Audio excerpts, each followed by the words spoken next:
ఆదిలాబాద్ జిల్లాలో వైకుంఠ ఏకాదశి పర్వదిన వేడుకలు అంగరంగ వైభవంగా జరుగుతున్నాయి. జిల్లాలోని వైష్ణవాలయాలకు భక్తుల తాకిడి పెరిగింది. ముక్కోటి ఏకాదశి పర్వదినాన్ని స్వామివారిని ఉత్తర ద్వారం గుండా దర్శించుకుంటే మంచి జరుగుతుందన్న విశ్వాసంతో భక్తుల దర్శనానికి వేకువజాము నుంచే ఆలయం వద్ద బారులు తీరారు. దాదాపు కిలోమీటర్ మేర క్యూ లైన్లో ఓపికగా నిలుచుని స్వామివారిని దర్శించుకున్నారు. భక్తులు తోసుకోకుండా క్యూ లైన్ల వద్ద పోలీసులు భక్తులను క్రమబద్దీకరించి ప్రశాంతంగా దర్శనం జరిగేలా చేశారు. ఇక అటు ఆలయ కమిటీ ఆధ్వర్యంలో భక్తులకు ఎలాంటి ఇబ్బందులు కలగకుండా అన్ని ఏర్పాట్లు చేశారు. వైకుంఠ ఏకాదశి విశిష్టతను తెలిపిన ఆలయ అర్చకులు రాత్రి 10 గంటల వరకు స్వామివారి దర్శన భాగ్యం కల్పించనున్నట్లు తెలిపారు.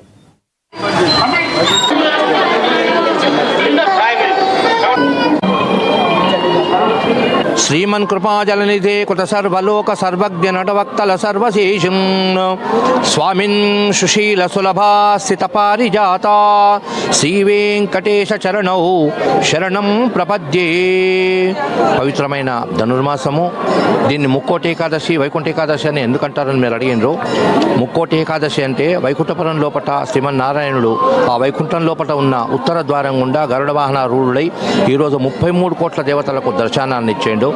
దాన్ని పురస్కరించుకొని మనం భూలోకంలో ఉన్నాం కాబట్టి మనం కూడా ఆ వెంకటేశ్వర స్వామి యొక్క ఆలయం లోపల ఉత్తర ద్వారం ఏర్పరచుకొని ఆ ఉత్తర ద్వారం గుండా ఈరోజు స్వామివారిని అమ్మవారిని మనం సేవించుకున్నాం.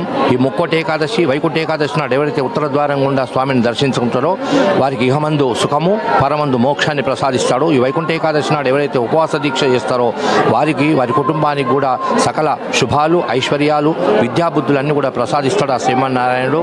ప్రతి ఒక్కరు మన ఆదిలాబాద్లో ఆ పట్టణం లోపల వేయించేసి ఉన్న బాలాజీ వెంకటేశ్వర స్వామి దేవాలయంలో ఉదయం స్వామివారికి అభిషేకము తిరుప్పావ సేవాకాలము భక్తులందరూ కూడా ఈ రోజు విశేషమైన పాశ్రం అందరితో కూడా అనుసంధానం చేసుకొని భక్తులకు దర్శనాన్ని ఉత్తర ద్వారం కూడా కల్పిస్తున్నాం. ఈ కార్యక్రమము మా చైర్మన్ గారు తర్వాత ఈఓ గారి ఆధ్వర్యంలో ఎక్కడ భక్తులకు ఏ అసౌకర్యం కలగకుండా అన్ని వసతులు ఏర్పాటు చేసి కార్యక్రమం జరుపుతున్నాం. జై శ్రీమన్నారాయణ. ఉదయం 4 గంటలకు స్వామివారికి విశేష సేవా కార్యక్రమాలు చేసి 5:30కు ఉత్తర ద్వారము తెరవడం పడింది.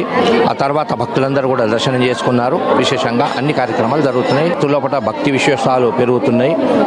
మన హైందవ సంస్కృతి పెంపొందించాలి అనే ఒక మంచి సంకల్పంతో చిన్నపిల్లలను కూడా తీసుకొని వచ్చి ఎంతసేపు అయినా కూడా వేచి ఉండి స్వామివారిని సేవించుకుంటున్నారు.